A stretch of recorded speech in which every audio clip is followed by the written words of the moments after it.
Okay.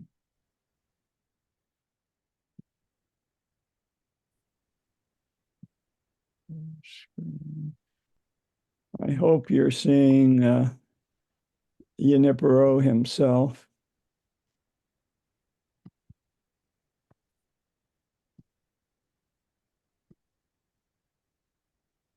There you go.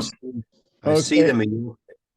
Okay, so I'm just gonna review real quick what we've done before. California in 1931 chose Serra for the statue in the Capitol. And then fast forward to 2020, the first Serra statue came down in Golden Gate Park. You see the Ferris wheel there near the band shell. And the Ferris wheel has come down too now. Oh, really? Really? Yeah. Actually, I didn't like it. I mean, it's like $18 for a ride, and you see these families coming in, and it's very expensive to go to the Academy of Sciences, and it's very expensive to ride the Ferris wheel. I felt, hey, this is a public park, enough already. Well, and you get an excellent view of the same things from the tower at the Young Museum. You don't need the Ferris wheel. Yeah, but do you know where the Ferris wheel is now? No. It's actually on the way between Fisherman's Wharf and Pier 39, and that's a better place. That they know they're tourists if they go there. Yeah, well, that's for sure. So oh, okay. All right, good. We're getting San Francisco inside information. All right, excellent. So Serra comes down in Golden Gate Park. He was removed from Capitol Park in Sacramento. That was the only thing that was there. And it's put in storage somewhere. We saw this in Monterey, decapitated, but it's been repaired. This is in San Fernando mission. I didn't know that last week, but I found that out. And then I just wanted to review this picture, focusing. I don't know how much we focused on the number of Catholics that were here. We talked about John Boehner personally inviting the Pope and then retiring. Biden's a Catholic, and Kevin McCarthy is a Catholic, and Nancy Pelosi's a Catholic. I didn't mention that last week. So Pope Francis rescued Serra from universal condemnation. There was a little bit of putting on the brakes in 2015 when he went ahead and canonized him in Washington, D.C. And we talked about how the rationalization was that they had made a deal and offered a deal, but the missionaries' promises were broken, and an apology of sort was issued. Yes, Bob. On the picture before, you mentioned the Catholics there, but just to Nancy Pelosi's right, I believe, is Steve Scalise, and he's also a Catholic. Oh, really? The picture before. Okay, yeah. And how many of our Supreme Court is Catholic? Well, when you think about it, if they're going to line up behind the Pope, they're going to be Catholics. They're not going to be Presbyterians or Jews, are they? All right. All right. So then I discovered, well, yeah, Pelosi, what's going on there? And then, of course, McCarthy played politics with the Serra statue coming down in Golden Gate Park. And he pointed out that it was in Nancy Pelosi's district, and where is she, and why isn't she condemning it? And he did that on the feast day of Junipero Serra. And the Federalist Society got in on it with their publication, and said that Pelosi was indifferent. How could that be? So it got politicized, that I wasn't aware of that last week. All right, so Serra himself, we've covered the indirect influences, where he grew up. This guy was really an Enlightenment philosopher, maybe early Renaissance instead of Enlightenment. A knight brings to mind Don Quixote and Cervantes. Very logical, and that's not what Serra was. He instead followed in the sort of mystical path that blazed by Teresa of Avila. And she was controversial in her times, and the Inquisition suspected her of being up to no good, but pretty much left her alone. And it didn't help that she had Jewish blood in her family. So this leads us to the direct influences. Serra was very much aware of Mary Jesus of Agreda. And she was a generation after Teresa of Avila. She was both Franciscan and Carmelite, an abbess and a spiritual writer. And she figured out how to immunize herself politically by starting an extensive correspondence with the king. And that continued even after the bilocation furor and controversy. What is bilocation? Bilocation is the ability to be in two places at the same time. And for us to understand Serra, we've got to understand what people believed at the time. And she was referred to as the Lady in Blue. She never left her convent in northern Spain. But blue because she was a Carmelite. That was the color of their habit. But she claimed that she could be in Spain and in what is now New Mexico, the land of the Jumano. And this is all written up, and it was substantiated by a Franciscan friar who later visited Junamo, and he asked why the natives were so eager to be baptized.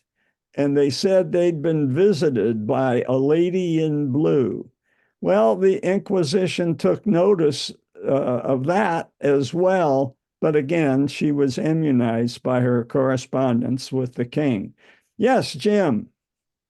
On the map, you show an area of what is now Mexico, but you said she was in New Mexico. So I'm a little confused. Let's see.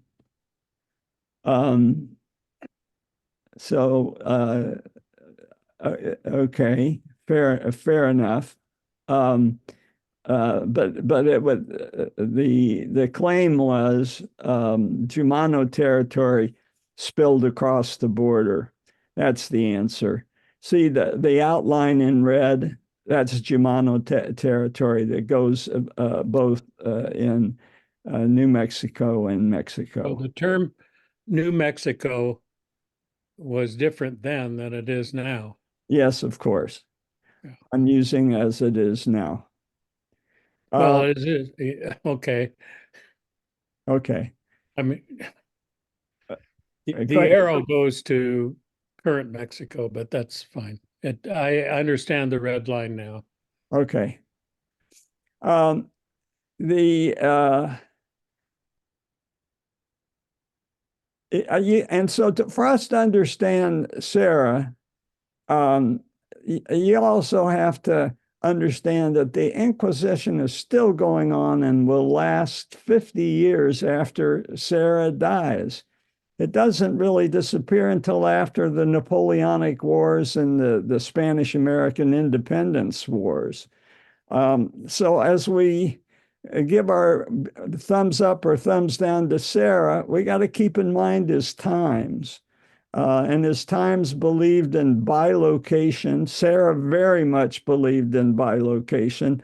It was a thing among the missionaries to the New World, bilocation, that they were inspired by Mary of Agreda.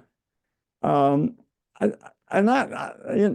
here's a rabbit hole I went down, but I think it's an interesting one. Carmelite, huh? And Sarah later set up his second mission, where his headquarters were, of course, in Carmel and Carmel. And you might think that the Carmelite nuns inspired that name, but going down the Carmel or Carmel rabbit hole, it was named before Sarah by Vescano because he had Carmelite friars with him. And so Shigeko maybe can help us with this, but this reference to Carmel goes back to biblical times, Mount Carmel, and not New Testament, but Old Testament. And it is the only order not to refer to a charismatic founder like Francis, but an Old Testament hermit, if you will, or prophet, like Elijah. Yes, Bob. Oh, yeah, apologies. It goes back a minute. Bilocation. That's quantum theory. They were ahead of their time. It's been demonstrated. It's been demonstrated. Man cannot occupy two places at once. That's what I want. All right. Thank you. Thank you, Bob, for making that connection. Does that include string theory? Anyway, Mount Carmel. So I'm still down that Carmel rabbit hole. And the prophet Elijah, and he had a dramatic showdown with 850 pagan hermits. And they were many of them were priests of Baal, and they considered Mount Carmel sacred. So Elijah picked Mount Carmel to make sure that they'd show up as he challenged them, and that's Mount Carmel, Old Testament. Okay. So Mary of Agreda did all this from northern rural Spain. She took an additional step into levitation and reporting accounts of levitation. And again, the Inquisition said, "Oh, there goes those women again," and they started snooping around. But again, she was immune. But this story and these beliefs were an integral part of colonial history. That's a quote from one of the books I read. And for us to judge Serra, we have to judge him according to his time. So the lady in blue at rest at the convent where she spent her whole life, and that's where it is, up in northern Spain in Soria. So there were other examples of bilocation that weren't necessarily Christian. I found this an interesting list, very eclectic, going from Pythagoras that we all had to wrestle with in high school, and including theosophy, a major practitioner of whom was Jane Stanford. And as we've talked about the Memorial Church and how many secret allusions there are to spiritualism within on the walls of the church. And in Islam, I've always found it curious that Muhammad never went to Jerusalem, but he dreamed he did. He went there in his dreams. Jewish mysticism, the Kabbalah, Hindu and Buddhist gurus, all examples of being two places at once, different times. So there is a new world believer in bilocation. And this is an interesting saint, Saint Martin. And he's a saint for mixed race, so it makes perfect sense that his major shrine is in Memphis, St. Martin de Porres. And so I went down that rabbit hole. He was Peruvian. He was lay. Never made into a priest, but he was canonized by Pope John in 1962.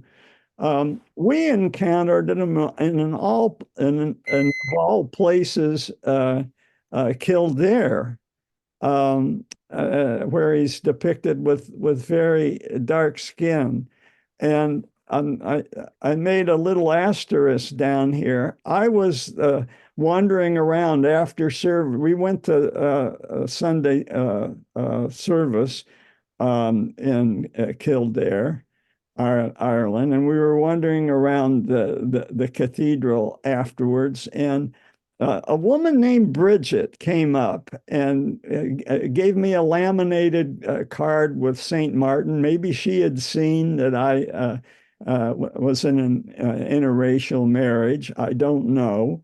And she proceeded to tell me and engage me for a half hour in a long string of tales that I won't go into now. But she definitely was a believer in patron Saint Martin.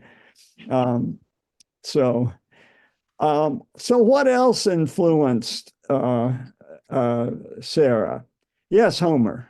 So Martin, you can find Martin de Porres in San Francisco on Potrero Avenue. It's a restaurant that feeds the poor. I think it was founded by the Episcopal Church here. I'm not sure, but it is run by volunteers. Kind of low publicity glide church restaurant. Not a restaurant. Well, they call themselves a restaurant for it. Yeah, Martin de Porres in San Francisco. So you know, I'll be darned. Okay. From Kildare to San Francisco to and Memphis. So there are three friars that Sarah held in high esteem. And I just want to go through each one because all three of them bring out another aspect of um, uh, Sarah, and that is self-mortification. I remember, visiting the mission in Carmel and being very struck with the tales of how he would punish himself. It was almost a masochism. And I'm sure this may be part of the controversy and the problems we're having in modern times. But the first guy, Janus, he was a practitioner of self-mortification. He'd had a checkered history. He dropped out of the church. Then he came back and he wound up a missionary in Mexico, where he founded a college for missionaries that attracted people from the old world to Querétaro in Mexico. And he also, that area also served before they went to California and supplied the missionaries there, the missionaries to Texas. So remember, there was still a lot of activity in Texas, particularly before Sarah in the 1600s. Again, he made it and it was known as the prefect of all missions in the Indies, all missions in the New World for this famous college that he started. And he was also Majorcan. So somebody's written a book on how Majorcan theology has affected California, or a monograph, I should say. The second person also practiced self-mortification. And this is Saint Francis Solano. And he was the apostle of Peru. And he was canonized in 1726 when Sarah was a boy of 13.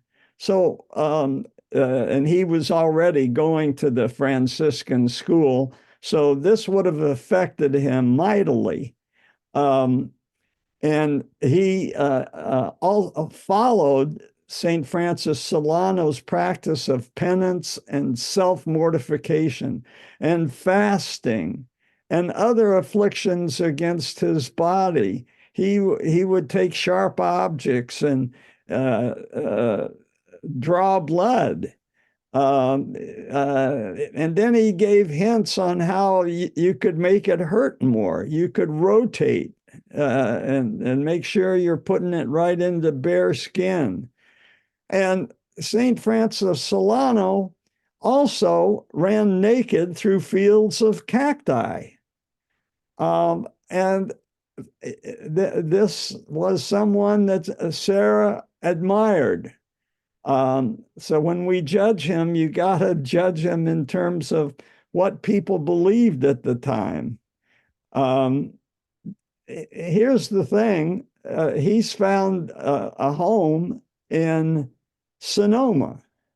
This is the mission in Sonoma is the mission of San Francisco Solano.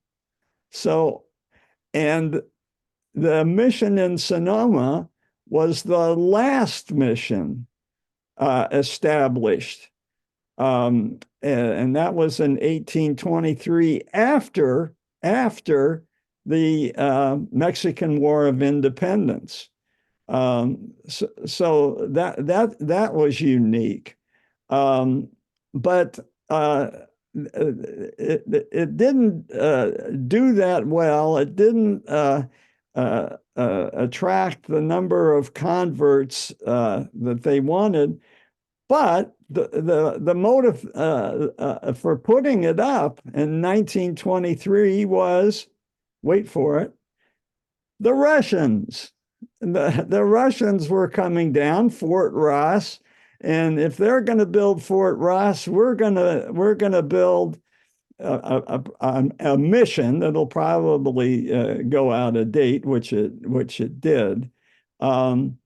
And in fact, it was purchased by a private buyer in the 1880s. But in 1913, the church was restored. And of course, there's a museum there now. It's with a visitor center and the whole thing. And there now in Sonoma at the mission of St. Francis of San Francisco Solano, there's a commemorative wall with the names of Indian neophytes. So, and for me, this is always satisfying to, for me, I have problems with names that are similar. So Solano and Sonoma, I've always had trouble getting straight, and I hope this exercise has done that. There's another angle on this, and this is what the mission is like today. This tells about the Russians and the California governor insisting that the mission get built, the Mexican governor. Even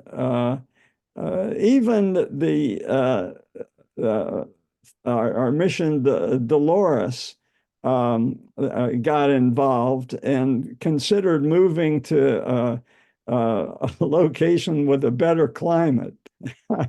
But it didn't work out, and the mission and Mission Dolores stayed where it was, and the mission in Sonoma only lasted 11 years, and then all of the missions were secularized. So it wasn't a particularly successful mission, but its motive was mainly political, to put a barrier in front of the Russian invasion. The other problem I have with Sonoma, Solano, is Solana, because I lived in a place called Solana Beach, and I don't know how long I called it Solano Beach. But Solana, okay, diving down this rabbit hole, please indulge me. Solana is the feminine. It means sunshine. It's cheerful. Solano, when you look it up in your Spanish dictionary, means a hot, oppressive east wind. So there you go. On we go to number 3. And this guy, yeah, Jim. So what's the connection to the naming of Solano County? I guess east wind. Does that make any sense? I thought you'd know the answer, John. It's another rabbit hole. Well, I would assume Solano, if it means east wind and it's not religious, would go to the dictionary and mean east wind. Maybe the derivation was the mission, or this guy, this friar. I mean, interesting. Yeah, I think you might be right.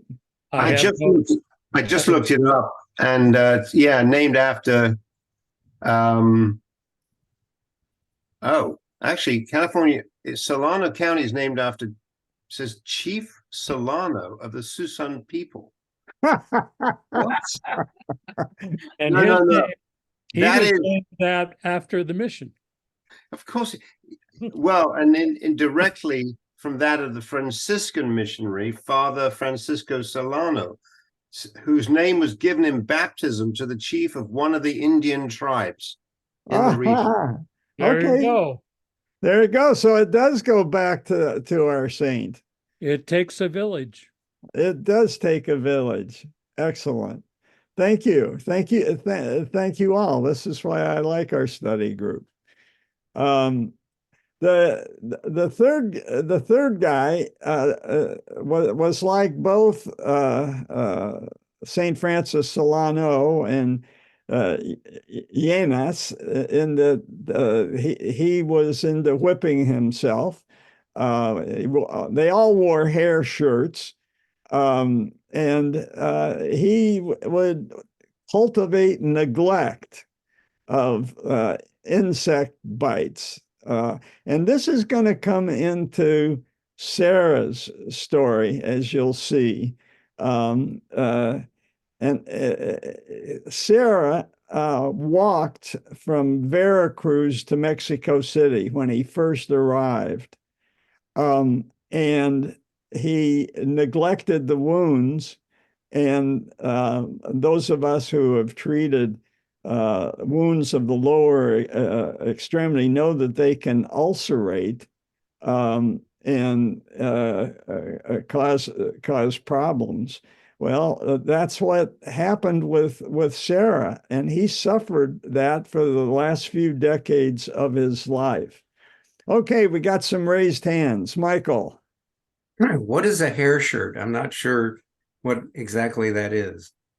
I think it's a hide that they turn inside out, and turn it into a shirt. What animal the hide is from, I'm not sure. It's certainly not a bunny. Yeah, I was going to say HARE. Yeah. Yeah. Yeah. So just The another. point of it was terribly uncomfortable. It wasn't a comforting jacket. It was a self-mortification to wear it. Yes, exactly so. And so here you have three guys that Sarah patterned himself on, that were a little bit into masochism. So this is the part where he walked from Veracruz. He gets the insect bite. And the other thing he did when he delivered sermons, he would hit himself occasionally with a stone to his chest, or he'd burn his skin with lighted candles, or sometimes even use a chain, different times. He slept on a very narrow bed made only of hardwood. I think I have a picture of that. And the interesting extrapolation that James Rawls puts on this is that his conviction and self-mortification meant if he could punish himself, he should be able to punish the Native Americans. Michael. According to Siri, a hair shirt is made out of coarse fiber and worn against the skin as a example of self-mortification. Yeah. So it's not a hide, it's something woven. Well, I did read that it was an inverted hide. I'm going to maintain that there were probably many different styles of hair shirts over the centuries. But thank you for getting the modern definition.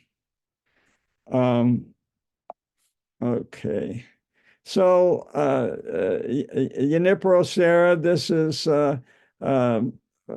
probably the best book, Stephen Hackle. There's another one, Journey into the Sun, which is more admiring of Sarah. I think Hackle's pretty even-handed so far. But it looks like he's about ready to pierce his skin there. And the other main influence in his life was the friar on the island of Majorca who accepted Sarah into the Franciscans. And there was a major hurdle because there was some evidence that the Serra family came down from converted Jews and maybe even Muslims. And here's the evidence for that. Being out there in the middle of the Mediterranean with all those currents of tradition and history, you wouldn't be surprised. And there were groups of conversos who maintained their Jewish traditions in secret on the island of Majorca. But before his mentor, Pereira was his name, would accept him, Sarah had to sign a statement declaring that he didn't have Jewish or Muslim ancestors. Perello was a negative role model for Sarah at the end, because Perello died on the island in his 70s. And Sarah thought, he really could have done something great. He was a big fish in a little pond. He never left the island. And that was one of the factors that led Sarah at the age of 35 to pick up and leave the island. He had reached the pinnacle of scholarly success on the island, and he could have lived a life of quiet contemplation. But he saw his mentor die without leaving much of a major impact. And so when he was accepted into the monastery, his name was McGill, but he had to take a new religious name.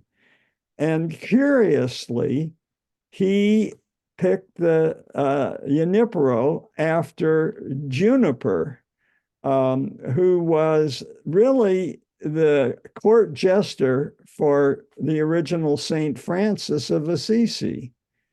And Saint Francis admired him so much that he at one time said, "I wish I had a whole forest of such junipers." But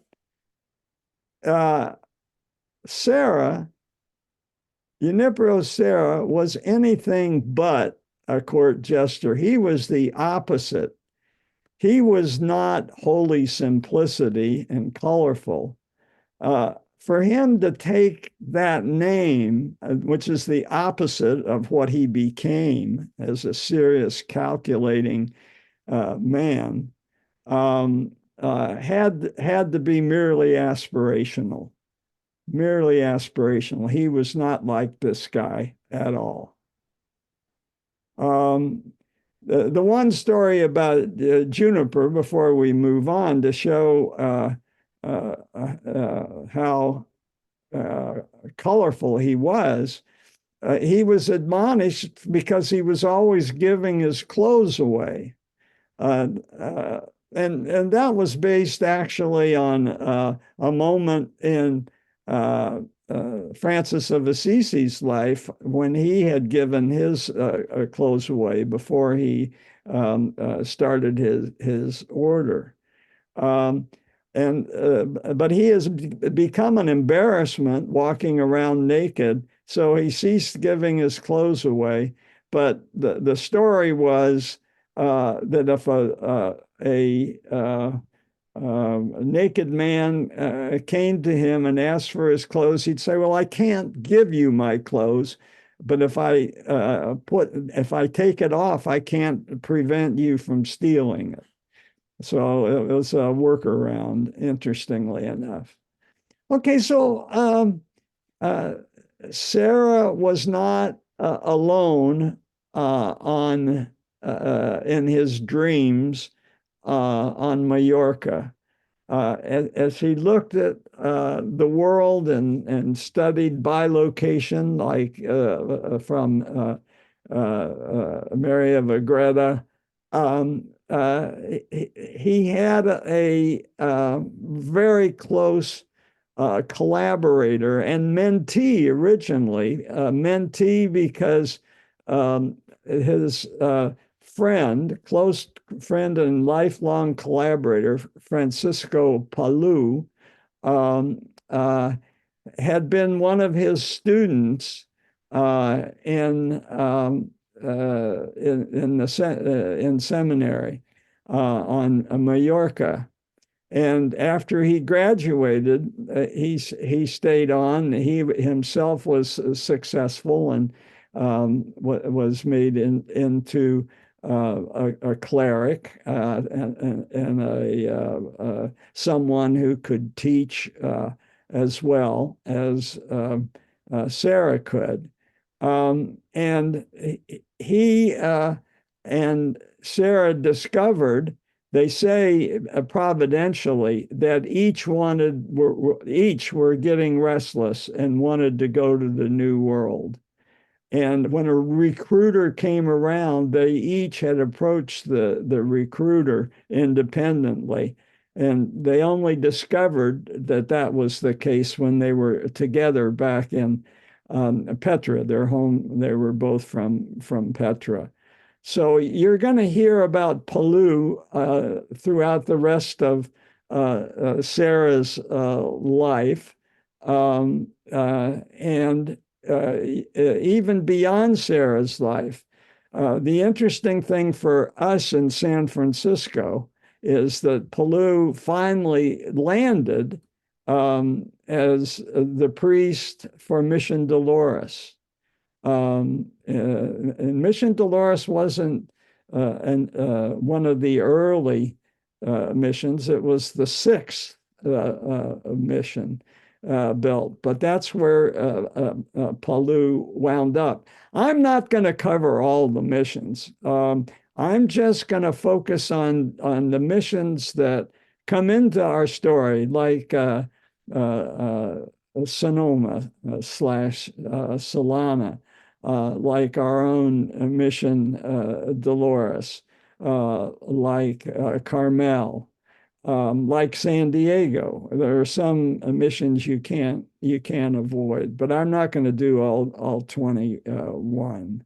So Palou was 10 years younger than Sarah, and he became much more scholarly. He was like Boswell for Johnson. He was Sarah's biographer.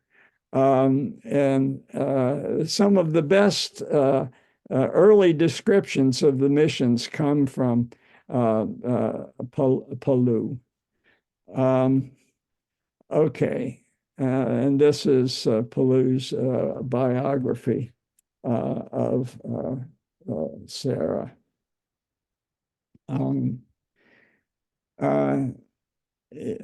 The other person, interestingly enough, who will come into our story a lot is Juan Crespi.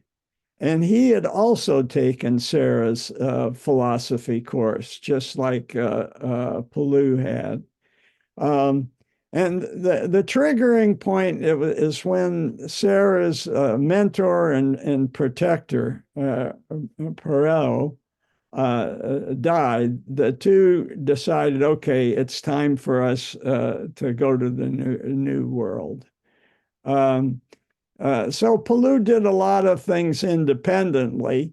He went with De Anza, they'd separated, and then Pellew joined De Anza expedition.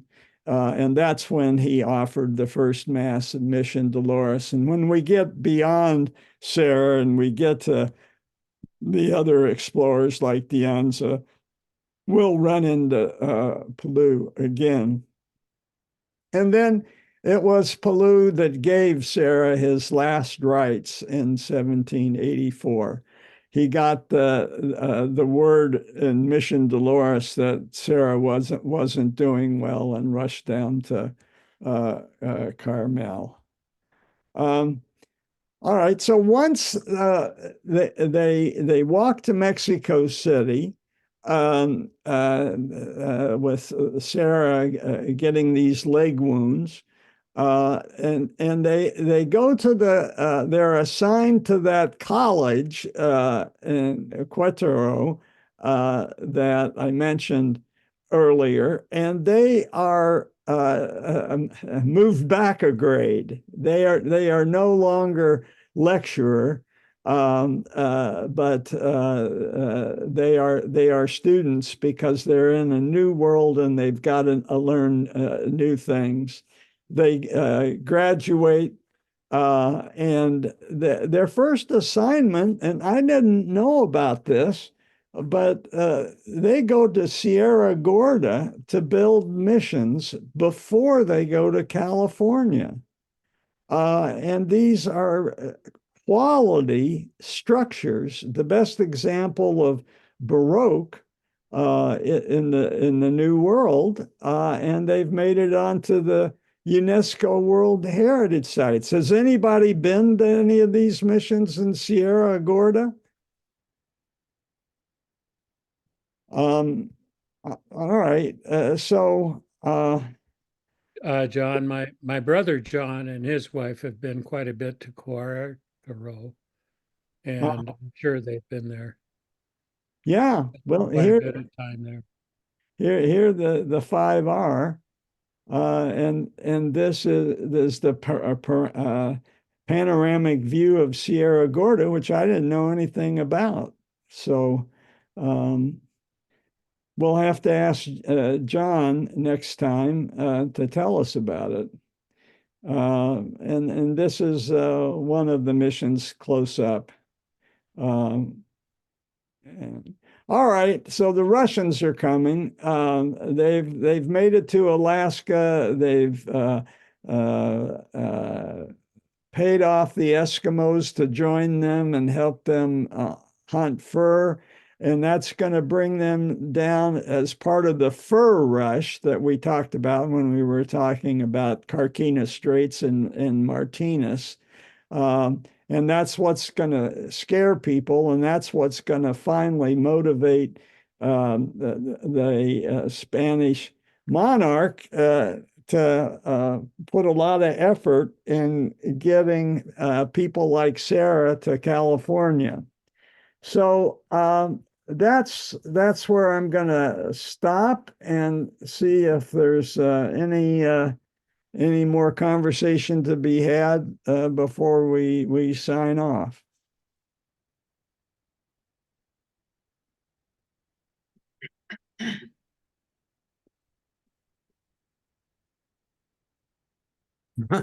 Now you've got me looking at Sierra Gorda and it's in Chile. It sounds like a really wild place. Well, but it's also in northern Mexico. There's a Sierra Gorda. Okay, I'm in the wrong. I was thinking like they went to the desert in Chile to find those. That's okay. Wrong country. Thank you. Yeah. Aiko. Yeah, since they flagellated themselves so badly and cut themselves and all that, I guess they must have been pretty good about controlling infections. Yeah, that was my question. Like, why aren't they all dying of Yeah. diseases? They didn't have penicillin. They had the Holy Spirit. It's kind of like rubbing alcohol. Yeah. It's interesting. Later on, I read that he used ointments on his legs that were recommended by the veterinarians in their group because it was so important to take care of the animals. But chronic leg ulcers can just go on and on. It's really hard because it's the poorest irrigated part of the body, and it's the most congested because of gravity, the venous flow back. So you get a lot a perfect storm of chronic leg ulcers, which don't necessarily have to be rip-roaring infections. Yes, Michael. Just so you know, to save a chat, if you open up the chat, and then at the bottom, there's 3 little dots that say more, and it'll say save chat. And then you can. Oh, yeah. So that's the way you can save it. Where it says save chat, and then it saves it, I guess, under documents somewhere. Okay. Super.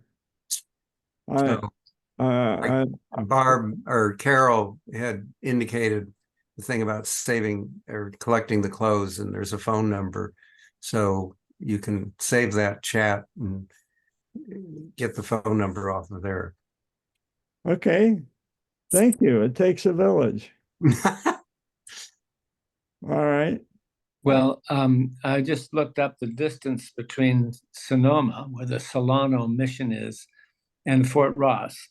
And it says it's about 75 miles if you go by 101 and then connecting highway, California 116 east. Pretty good distance, but I suppose in that era, close enough to need military presence, because think about the Sonoma or Solano mission in Sonoma. It has a pretty big, still preserved military quarters. And then Governor General Vallejo's house isn't very far away. So it does have the look of a place planned to resist something from the north or from proximity. Huh. Interesting. We are going to find, just to give you a preview, the Russians do make it to San Francisco for a friendly visit, which winds up becoming a huge love story, which was so popular in Russia that they made a rock musical out of it. So that's what's coming up. And for those of you who have been in San Francisco and familiar with the streets, Arguello is a name in this love story. So that's all. We won't get there for a couple of months probably, but now 1 month. But I'm telling you, California history is endlessly fascinating, and I'm so glad that you guys showed up today. So thank you. Thank you. Yes, thank you. Jim. You can't resist a tease, can you? You love teasing us about future episodes. Future. So you'll show up. Okay, and It's just the like map, a radio station. Well, that's what's coming up. More at 11. CNN, after this short commercial break. Good. I'm glad you guys are on to me. It makes it more fun. Hey, John, an interesting thing that I learned is that, with Deala being the first person to sail in to the bay. That actually I guess it's my stepson-in-law, or stepson, his wife is a Diala. That's her surname. And so there's actually a big house in Berkeley. So it was a very prominent family in that, in the Berkeley area over time. And so she's actually, her family is kind of out of Merced and in the Central Valley, I believe. But the spelling is the same, and presumably it's an ancestor. They're going, yeah, quite a ways back. Interesting. Okay, Good. so can we expect a diversion from a little family history from Bruce then? Yes. I would welcome anybody who has something that they want to prepare. We're all waiting for Homer's retelling of the Iliad. So Yes. just living up to his name, which he's managed to dodge. Yep. More at 11. Yeah, Bruce. So let me know if you got a story you want to tell. History's just full of interesting stories. Well, it's at some point I'd be willing to perhaps share some of the pictures that I took in 1967 crossing from Singapore to Munich. It's about a 13,000-mile trip, and so having pictures of essentially what you guys are, or what the Ramses did with the northern side through Kazakhstan and Uzbekistan that way. Oh yeah. Yeah, okay, come the other way. Sure, the mechanics are pretty simple. All you have to do is put together a PowerPoint or whatever and share your own screen. And all I have to do is allow everybody to share. So it's simple. It sounds scary to me. Well, it is scary because as you all know, I've made every mistake it's possible to make. So don't worry. Very good. Okay. All right. Okay, thanks, John. Thanks, John. Thanks, John. Yeah, my Can you pleasure. stick around? What? Oh, can Bye. you stick around? Sure. Sure. Good.